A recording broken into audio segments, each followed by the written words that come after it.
Bom, então a numeração dos algarismos romanos, ela nasceu a partir de uma antiga numeração que existia dos povos antigos que habitavam ali a região de Roma, a região ali da Itália, que eram os povos etruscos. Então vocês podem ver aí por esse quadro que o 1 era representado por um I, o V, o 5 era representado por um V, o 10 por um X, o 50 por um L, o 100 por um C.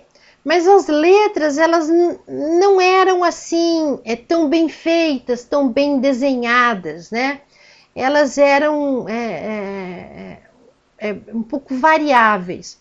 Então o que acontecia? O povo menos letrado, quando começava a fazer a numeração, eles faziam de qualquer jeito os algarismos. Então com isso ficava difícil a leitura dos números.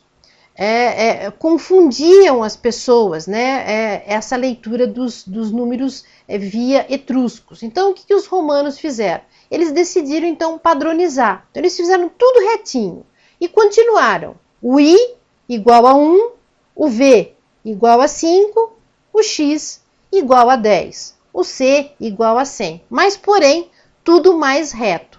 E eles criaram então o método da adição, quer dizer, copiaram dos etruscos, né?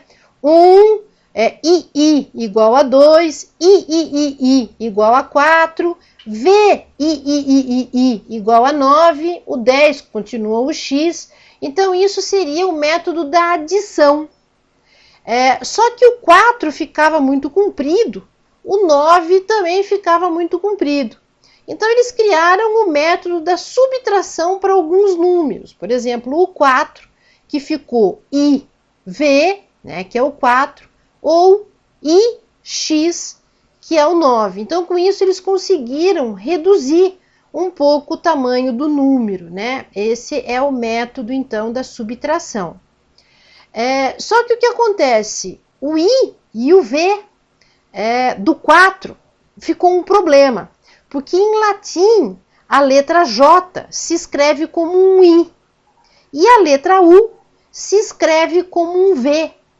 Ou seja, o 4 começou a ser observado, né, por algumas pessoas como JU, né, IVJU. Então, a leitura hipotética, né, que eles faziam era I, Ju.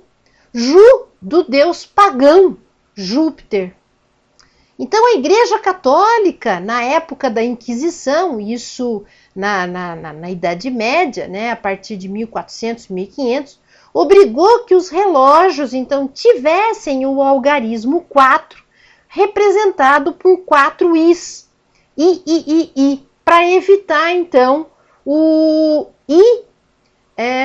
V, ou seja, o Ju, o hipotético Ju. O 9, não havia maiores complicações, ele permaneceu normal pelo método de subtração, ou seja, IX. Né? Então, a grande maioria dos relógios então, que a gente vê na Europa, que são derivados da época da Inquisição, eles apresentam o 4 como sendo 4 pauzinhos, observem aí, 4 pauzinhos no 4, mas o 9 como IX. Então isso foi uma obrigação que a Igreja Católica fez para que os relógios permanecessem nas igrejas, né? Uma pena isso.